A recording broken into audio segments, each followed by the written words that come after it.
Okay. So, you may be wondering, what on earth do airplanes have to do with abundance? Speaking of airplanes, did you guys know that Japanese cars are in the Bible? Is that right? Yeah. It says in Acts, the disciples all gathered in one accord. Actually, it's not just Japanese. English sports cars are in the Bible. 1 Samuel, David's triumph was heard throughout the land. And then, of course, you know baseball, right? In the big inning.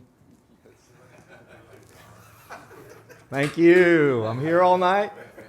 Try the calamari. Thinking about abundance and the abundant life, my thesis is that the closer we are to doing what we were created to do, what we were designed to do, the more abundant we will experience life. Okay, so this picture, there's a lot going on here. Part of it is to give props to the new series, Masters of the Air, which if you haven't seen it, it's a great series. It's a follow-on to Band of Brothers, Pacific, and now Masters of the Air. It's the story of the 8th Air Force in Europe between 43 and 45. But there's a lot going on here, and we're going to come back to this picture. But one of the interesting things, down here in the lower left, does anyone know what that is? A P-51D model. Do you happen to know how the P-51 started life? Does anybody know? No. Well, there's an argument to be made. But who? What? The British commissioned it. Bingo. The British commissioned the P-51 with North American Aviation. And North American designed and built it in 120 days. And it started out with an Allison V12 supercharged motor. And there's a lot of reasons for that. And so the British got a hold of it and they started testing it.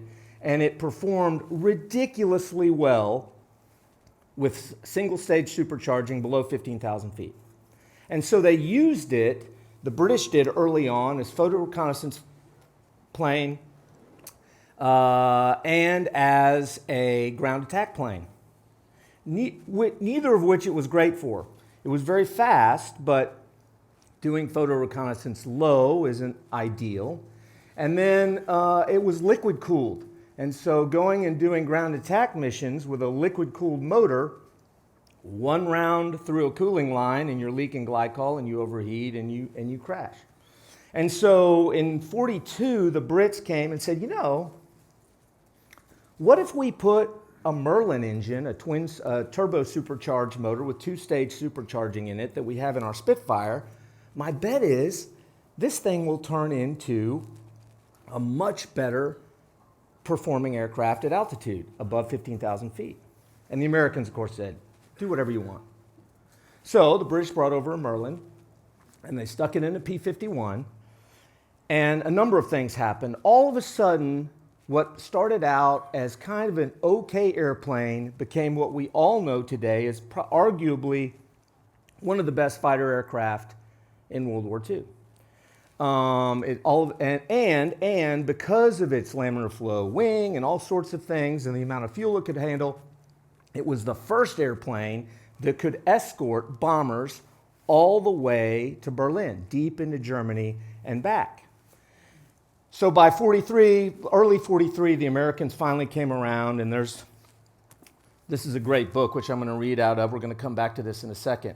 But the Americans finally came around, and they started making Mustangs, and they sent them out to escort bombers. That's a B-17 there. It's actually a G with the chin turret there. But they escorted these bombers, and the mission in early 43 was, as fighter pilots in the 8th Air Force, your task and purpose is to bring bombers back alive.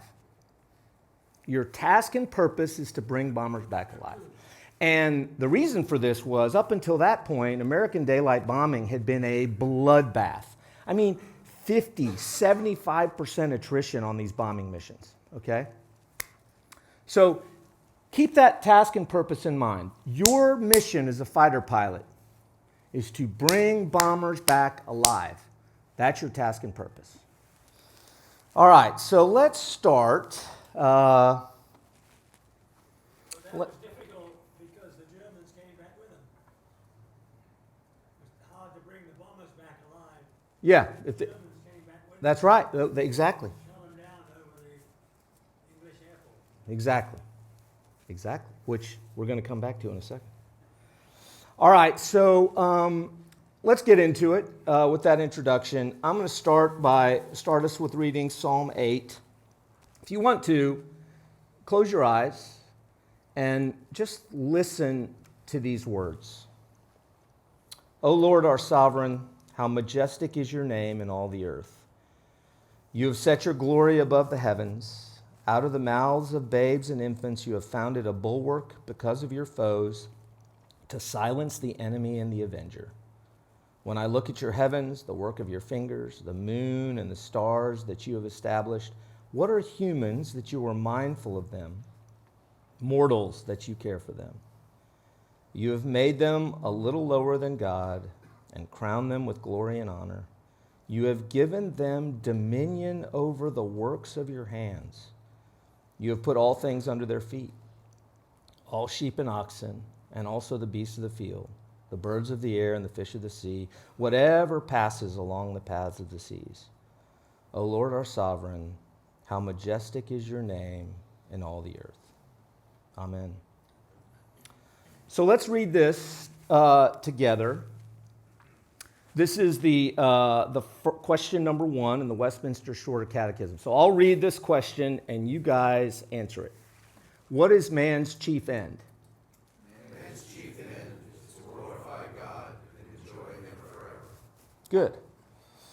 So when I was a kid, I had a project at school, and my dad and I went over at First Presbyterian Church, and he bought a giant block of butcher paper and a piece of charcoal, and we went over to the cornerstone at First Presbyterian Church. I was probably 8 or 9, and we hung, there's traffic going by. I'm like, this is so embarrassing. And we hung that big piece of butcher paper up, and we etched this: man's chief end is to glorify God and enjoy Him forever. And we etched it on this butcher paper, and we hung it in my room.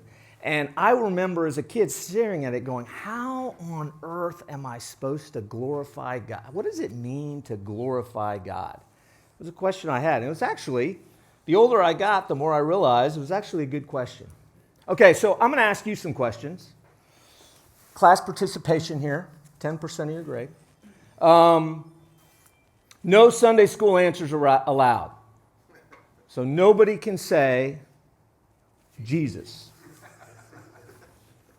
Okay, so when you think of abundant life, what comes to mind? Just say anything. Peace. Peace. Freedom. Holy Spirit. Okay. Come on, Drew. No. Of course it's you. Freaking Mark. Beauty. Joy.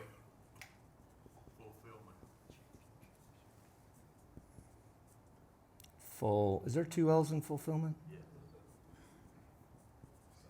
At least. What else? What else? Love? God's will. No. Sunday school. It's a muzzle. Health. Health. That's a good one. That's really good. He's sitting in the front. Okay, so okay, so you got where? Okay, so you got all these things here. Where do you feel like? And again, no Sunday. I feel it in church or Sundays. No. Where do you feel like you experience these things? Golly, are you kidding? Where do you feel like you experience these things? In the mountains. Mountains. Family. Snorkeling. Snorkeling. What else? Fishing. A river runs right through the middle of it. What else? Working out. The gym. Where else? Who said that? Okay, that's F minus right there. How about having a good meal or eating? Ah, what do we say? Restaurant. A restaurant. Okay, where do you feel like you experience this the least? Where are you lacking abundant life? All these things. Where are they non-existent for you? Or do you find it hard to find? Traffic. Yeah. What else? Social media. Social media. Yeah, that's a really good one. What I'm looking for is more like these, like where you find yourself physically. That's a good one because I guess you could say I find myself on my phone.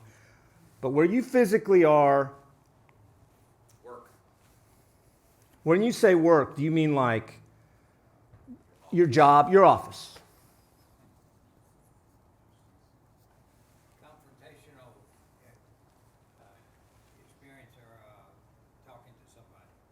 Like a, yeah, Conflict. conflict. Which, how many people here actually are going in, what's the best way I can put this? How many people here are drawing a paycheck every week or every day? Like how many people have a job, like a job? Okay. Conflict. Where that happens for me a lot is in the office. But anyway, so what else?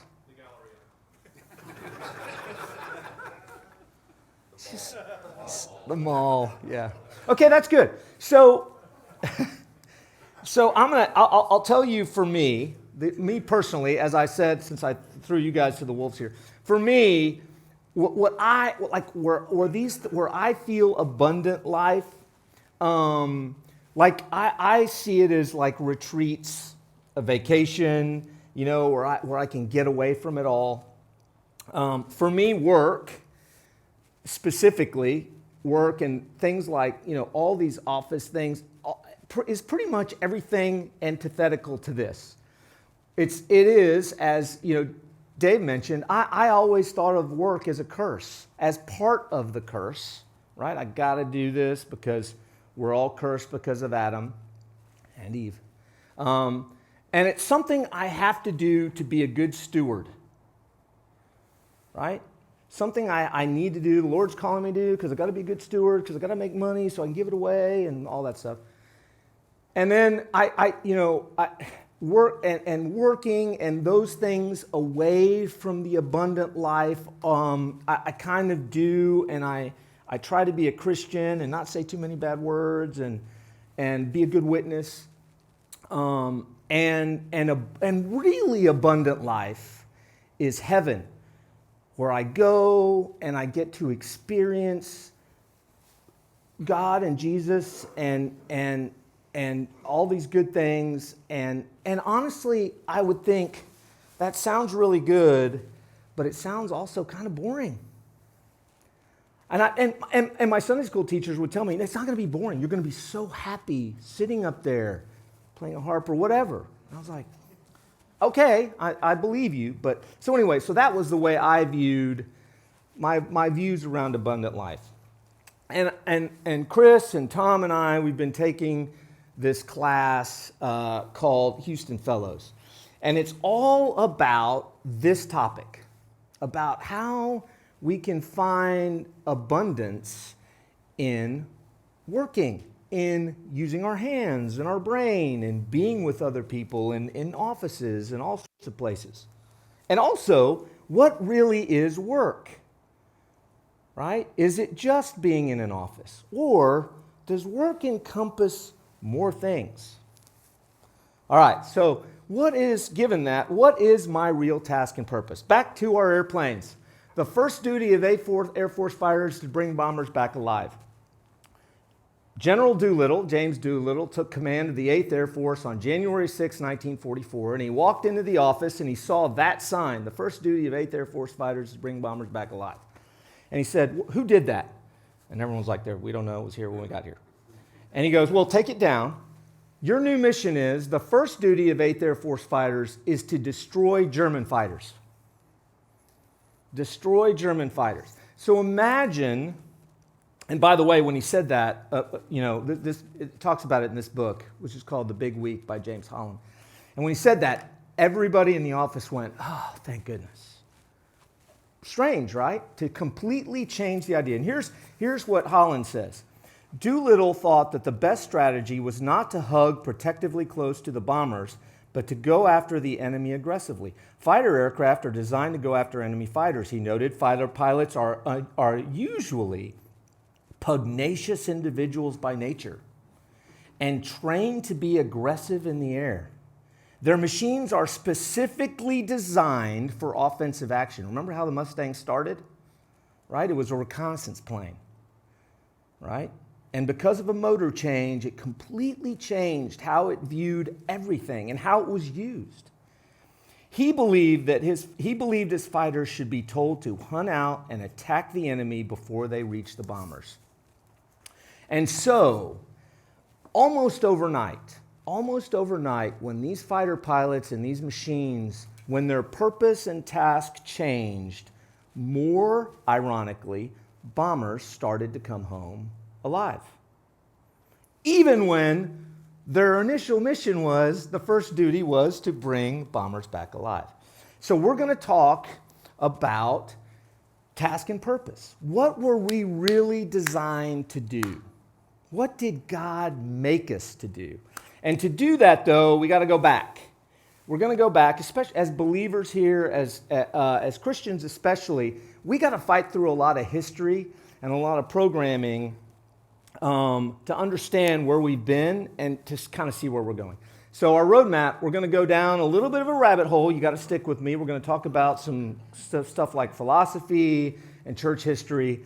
I'm hoping to prove to you that our view of work and vocation and what work is a little messed up, or at least it was for me, still is sometimes. And then offer a glimmer of hope. And then next time, we're going to talk about redemption. What does redemption mean? Who does redemption and what does redemption involve? And then what does it mean for my life?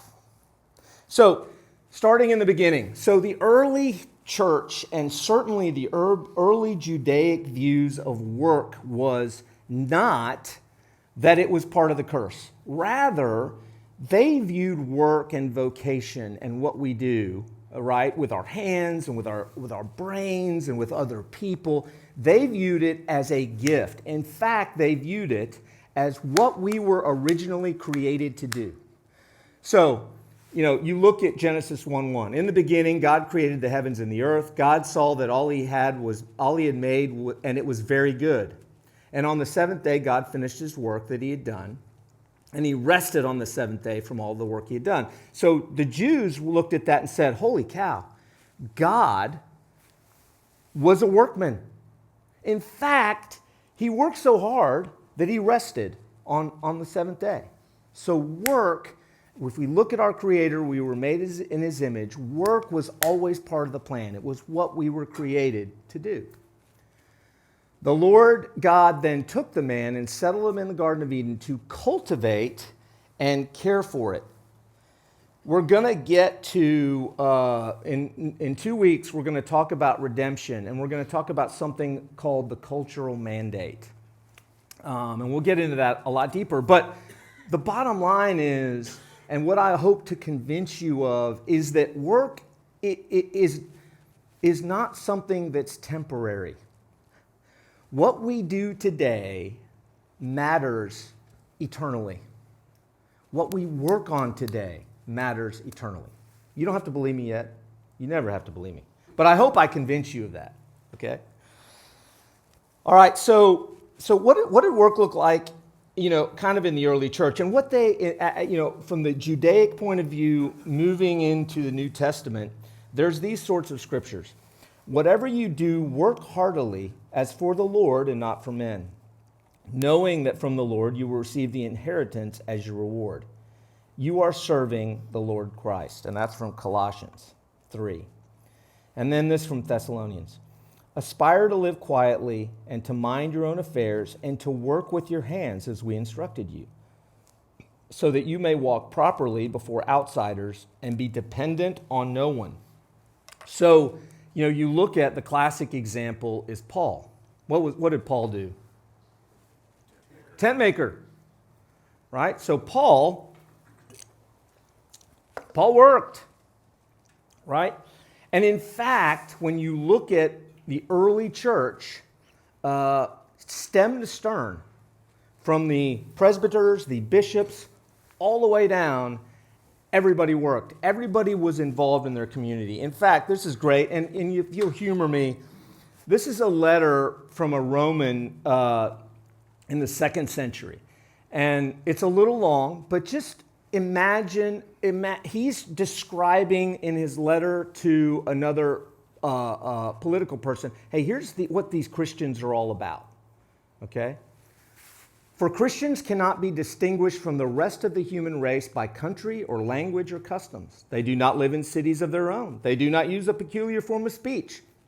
They do not follow an eccentric manner of life. This doctrine of theirs has not been discovered by the ingenuity of deep thought of inquisitive men, nor do they put forward a merely human teaching as some people do. Think Greek. Yet although they live in Greek and barbarian cities alike, as each man's lot has been cast and follow the customs of the country in clothing and food and other matters of daily living, at the same time they give proof of the remarkable and admittedly extraordinary constitution of their own commonwealth. And he goes on. They live in their own countries, but only as aliens. They have a share in everything as citizens and endure everything as foreigners. Every foreign land is their fatherland, and yet for them, every fatherland is a foreign country. They marry like everyone else, and they beget children, but they do not cast out their offspring. They share their board with each other, but not their marriage bed. It is true that they are in the flesh, but they do not live according to the flesh. They busy themselves on earth, but their citizenship is in heaven. They obey established laws, but in their own lives they go far beyond what the laws require. What the soul is to the body, that Christians are to the world. So there's this idea that Christians are, on one hand, intimately integrated with society. All of them, right? The idea of a separation between clergy, and I'm kind of foreshadowing a little bit here, but clergy and everybody else, any sort of magisterium, anything, no. Christians are, in terms of integration to society, just like everybody else. That's what this Roman's saying. But they're also different. They're also different. They also do peculiar things. They're in the world, right? All good. And so if you blend this idea of the Judaic view and now in the Old Covenant and the New Covenant, and they merge together, here's the idea of how life is supposed to look. Father, Son, and Holy Spirit. There's me, of others, right?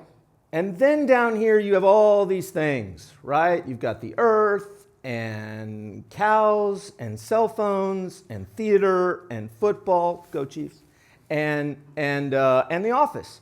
And all of those things, right, we've been given, God gave us, at least in terms of the Judaic view and the Christian view, early church was, those things were gifts to us, and we were given dominion over them, and God commanded us to go forth and multiply, to go and make the earth, right?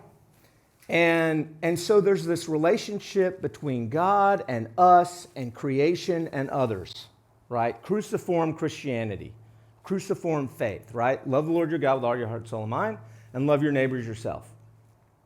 Right? So this is kind of the vision of the early church. Another way of doing it is the spiritual life and the secular life are completely integrated. There's no separation between those two things. Okay?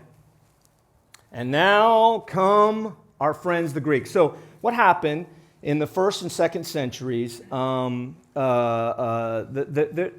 church was rolling along, and then persecution came.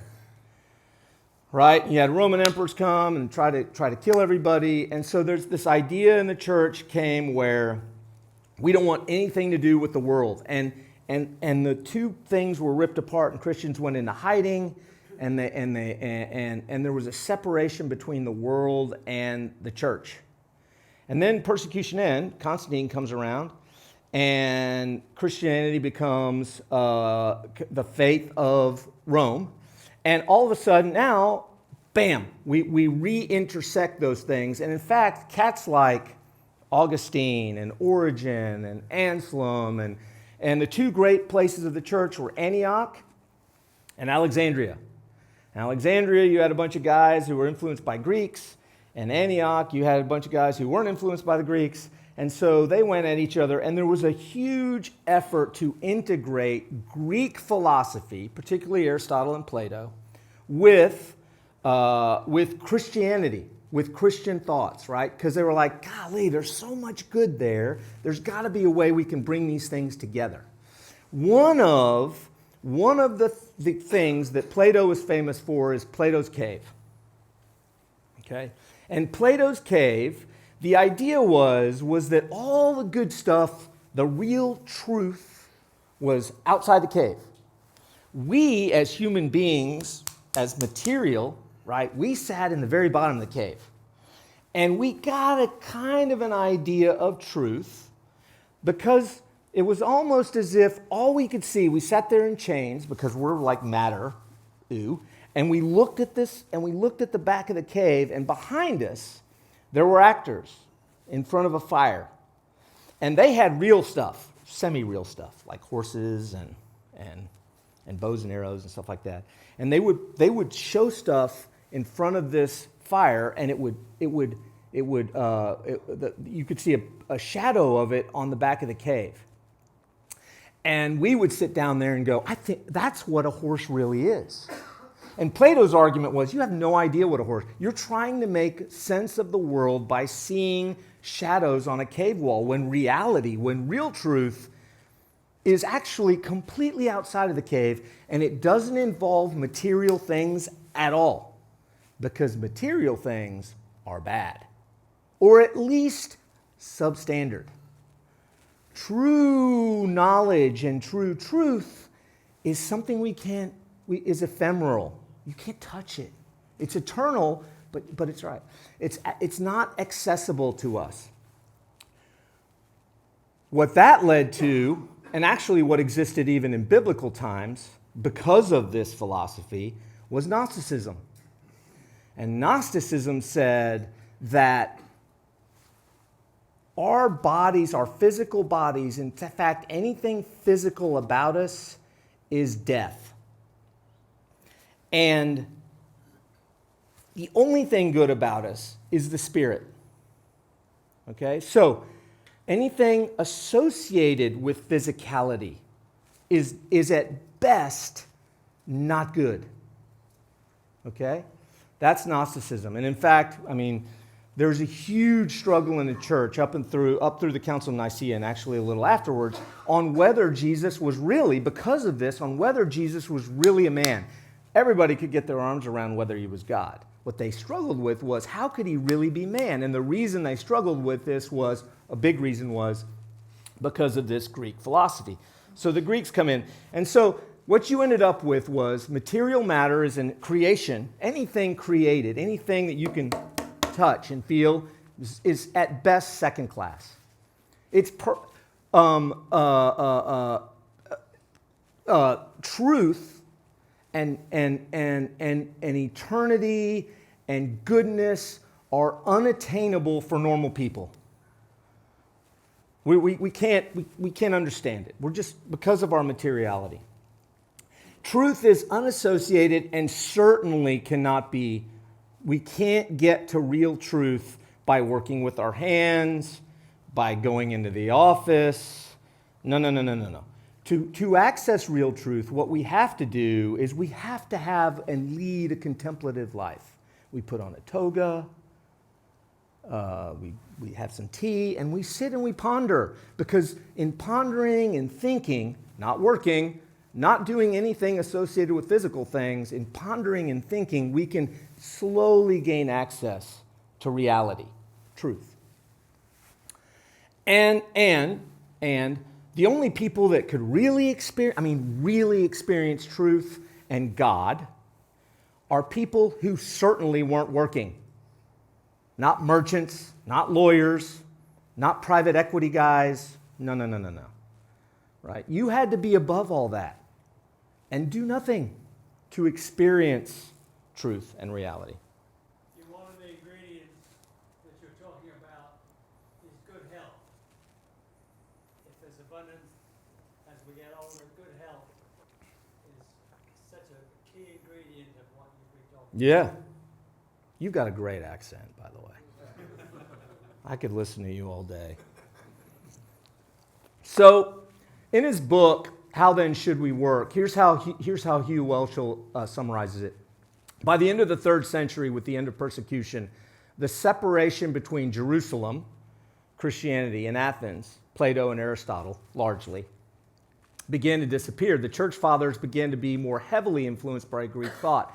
In their theology, the positive view of all work as God's work began to change to the Greek view that work is demeaning. That our goal really, if we have to work, is we work so that we can step aside and experience God, right? Eusebius of Caesarea writes of two contrasting ways to live. There is the perfect life, the vita contemplativa, the contemplative life, sitting and pondering the mysteries, consisting of sacred vocations dedicated to contemplation. This life is reserved for priests, monks, nuns, and those in similar religious orders. Then there is the permitted life, the vita activa, which encompasses secular vocations. Those who chose to work, or had to work, for a living were second-class citizens. And so going into the Middle Ages, what you start to see is the idea of a capital V vocation is non-secular. It's in the church, right? So if you really had it going on, and so you saw the sons of really wealthy people and those sorts of things, they became priests and monks, and they went off and got close to God. And the rest of the people grinded it out, right? And you go to church, and because of those people at the high end, you kind of got this idea that you could sort of touch heaven, right? So in the Middle Ages, you started to see a separation between the secular life and the spiritual life. Those two things, instead of being overlapped like they were in the earlier church, split apart. And then came the Reformation. And for a brief moment, when I say brief, a couple hundred years at the most, you saw the reformers come out and say, wait, time out on the field. What we do matters. They went back and looked at the writings of the early church and looked at the Bible, and specifically Genesis 1 through 3, and they went, whoa. What everybody does is sacred, is consecrated. And so you had Martin Luther saying something like this: the Christian shoemaker does his duty not by putting little crosses on shoes, but by making good shoes because God is interested in good craftsmanship. This was revolutionary, literally. Revolutionary. God is interested in good craftsmanship. And we're going to talk in 2 weeks about perhaps why that is. John Calvin said there would be no employment so mean and sordid, provided we follow our vocation, little v, as not to appear truly respectable and be deemed highly important in the sight of God. So Calvin and Luther came out and said, no. There is no separation between spiritual things and secular things. They're all the same. What you do every day, every minute matters. No matter, and it matters to God, no matter if you're in the office or snorkeling. It all matters. It's all important. It's all sacred. So we came out, we were down there with Plato in the cave. We come out of the clouds and back to the abyss we go. So we got into modernism and postmodernism, and the Enlightenment came. Interestingly, there's a lot of arguments about the Enlightenment. And one of them is that the Enlightenment was actually spurred on by Calvin. We just read Abraham Kuyper, and Kuyper's great. Kuyper's whole argument is that the reason everything it is today, all the good stuff, is because of Calvinism, right? And I think he goes a little too far, maybe a lot too far. But there is a good argument to be made that the freedom that spawned the Enlightenment was the result of what the Reformers said, right? Hey, you guys are all free. You can read the Bible yourself. God wants us to go and explore Him and to explore Him in what we do, right? And you had this Enlightenment that came about, and Enlightenment's kind of thing was, hey, that's fine, spirituality, that's okay. But we really govern everything by reason, by what we can see and analyze and measure, right? So you had, and then you had the philosophers, right? Emmanuel and Kant, and they came out and they were like, hey, let's put words to this Enlightenment thing. There's the phenomenal, right, which is what you do every day when you make a hot dog or a sandwich, when you go into the office and type out an email. And then there's the noumenal, and the numinous is where we experience truth. And there's a separation. You certainly can't experience the noumenal while doing the phenomenal. So then, you end up with things like Marxism, where Marxism, Pastor, correct me if I get this right or wrong, is all about getting stuff to the right people. Karl Marx said, the reason you got all kinds of issues is because capitalism misallocates stuff. We got to make sure we get stuff to the workers who are really important. We got to allocate stuff. Capitalism is all about getting stuff to the right place for the right price. All these thoughts and concepts, right, kind of were a result of the Enlightenment and this idea of separating the physical and the noumenal, the phenomenal and the noumenal, the physical and the spiritual. I mean, it's surprisingly similar. We're back to Gnosticism. Gnosticism never goes away.